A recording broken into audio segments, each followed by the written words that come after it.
all good things must come to an end, and this applies no less to YouTube than it does to everything else.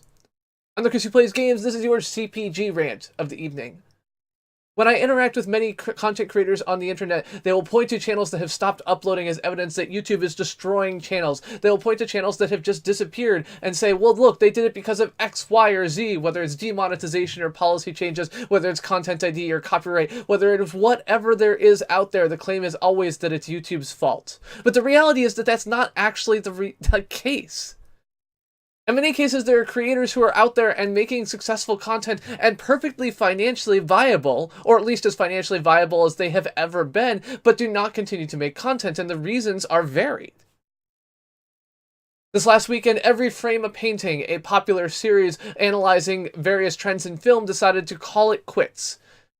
And their post on this topic is extremely good. It goes through all of the reasons why they were limited by their scope and their channel, why they were able to do what they were able to do, but also why it had come to an end. And one of the things that they pointed out was just the fact that it was very hard to live a normal life when every aspect of your life was considering, how am I going to make the next video?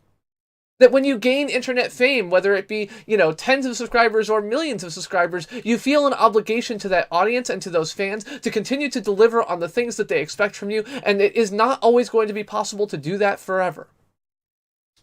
Every Frame a Painting had, even now, a year after their most recent upload, more than $7,000 per video in Patreon support, but they decided not to continue down that path. And while it is certainly the case that producing videos that they did was extremely time-consuming and difficult, I believe that they could have made this a thing that they did full-time.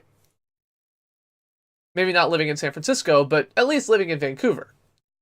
But they chose not to do that because it's not just about the money. It's not just about anything in particular. It's about an entire experience around these things. And so you have to look at, every good thing has to come to an end. Things can't continue to be good and possible forever. Now, it's certainly possible that when you work together with a team, a broader team, you're able to continue the trend of creating content even when an individual host or personality is not able to do this. We see this all the time with late night shows, everything from, all of the current late night batch, but, The Daily Show is a common example. Jon Stewart left, Trevor Noah took over for him. Before Jon Stewart, there was somebody else, although I have no idea who it was, to be honest, because Jon Stewart did it for a very long time. The show continued. But frankly, it's not the same.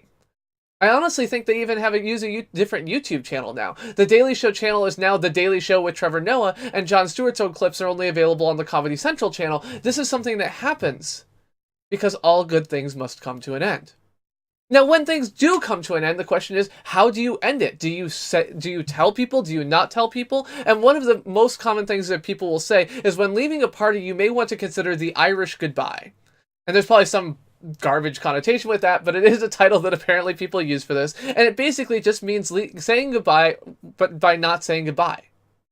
It means leaving the party without saying a goodbye. And the reason you do that is to allow the conversation to continue, to allow the people who are having fun to continue to have fun, to not take away from their enjoyment of the party just because you are leaving. Because by saying a long, protracted goodbye, whether it is the saying goodbye 17 times to every people and then going out and then coming back in because you forgot something or whatever else like that, you make it very awkward.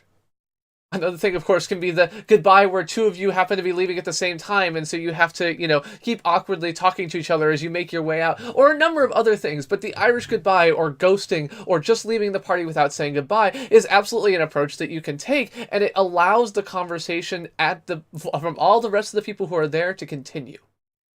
And that's basically what Every Frame a Painting did. For the past year, they haven't uploaded anything other than a paid gig for the Criterion Collection, and one other thing they mentioned, they had stepped back from making videos entirely. They hadn't posted a video saying, hey, we're going to stop. They hadn't posted and said, hey, we're considering whether we're going to keep doing this. They had just stopped.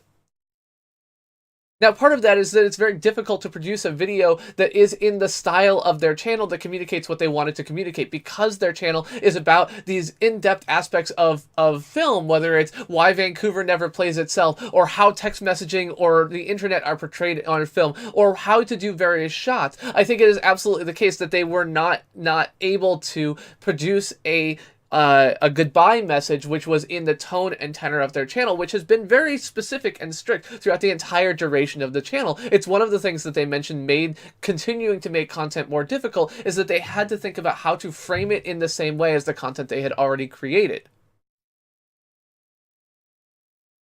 So instead of having a protracted goodbye, or instead of changing their content style or anything else like that, they published a Medium post a year after and said, hey, we haven't been posting for a while, but just so you know, we're done. You know, we've looked at YouTube and how we can do things. We've had to create a system that works in this particular way. We've had to avoid content ID via these specific things. We've had to do all of these things. But the reality is that we're just no longer having fun. And I always promised myself if it stopped having fun, I would stop doing it. And that's a good time to stop. If you're not having fun at what you're doing, continuing to do it is going to lead to a decrease in quality. It's going to lead to a decrease in the success of your product. It's okay to say, I'm done. Look at TV shows. Most TV shows, other than The Simpsons, don't last for 30 seasons. Yeah, sure, soap operas do it, but those don't really count the same way because they're not really a single narrative. They have no particular cohesion in their story. They're happy to change it and then change it back and then change it again and change the actors and change the parts and change everything else about it because it's just an ongoing narrative that changes over time and it's not really the same thing. But most dramatic or comedic TV shows, the type that are shot in seasons, have to end. And even when they don't end, they change. Again, to come back to Daily Show with Trevor Noah versus Jon Stewart. So don't feel guilty because you're changing your channel. Don't feel guilty because you're coming to an end in the style that you have become accustomed to. Instead, accept that this is a fact of life, that people move on, that it is not necessarily the case that every channel has stopped uploading videos did it because YouTube was reaching out and trying to crush them, but instead some just did it because life has changed. You get a new job or you lose interest, you find that you've made all the topics that you want and you have to move on because frankly, if I didn't have the strict schedule that I did, it's possible that I would have stopped streaming a long time ago and I'm glad that I have continued to do so because I've been able to experiment and find new ways to enjoy what I'm doing, but it is really the case that I have changed the format of my live streams and I've been happier because of it. And you shouldn't feel prevented from doing the same thing. And you shouldn't feel like you need to apologize to people because you do it. Although if you are taking monthly payments via Patreon or sponsorships, that's a different thing. But in general, you shouldn't feel bad just because you're ready to stop. And you shouldn't feel like you're forced to do anything other than say the Irish goodbye. I'm the Chris who plays games. This has been your CPG rant of the evening. Every Frame of Painting is an absolutely incredible channel that has made videos on all types of different aspects of filmmaking. If you are interested in the techniques of filmmaking, if you want to know how people look at shots and counter shots, if you want to look at the use of a telephoto lens, if you want to look at the use of texting and the internet in videos, or understand why Vancouver never plays itself, then Every Frame of Painting is the channel for you. Now, unfortunately, as I've said, they have decided to stop broadcasting or creating new content, so the 28 videos in Every Frame of Painting are all there's going to be. But that means one thing. It's time to binge watch it. So this Wednesday at 8:30 p.m. in my lounge, link is in the description below, we will be watching Every Frame of Painting together, all 28 videos, 3.5 hours worth. So please stop by if you're interested in anything about filmmaking, if you just want to know how people decide how to do things. It tears apart single scenes or looks or anything else like that and shows how you can use camera techniques and shots and approaches in order to create an experience that's different than what you otherwise might expect. Every Frame of Painting was able to garner 1.5 million subscribers and 53 million views over their 28 videos, and it's not because they suck at what they're doing, I'll tell you that much. So stop by and watch with us and learn a little bit more about film techniques as we watch the back catalog of Every Frame of Painting in the CPG Lounge. I hope to see you there 8:30 p.m. Eastern Time on Wednesday. Thanks a lot. Bye-bye.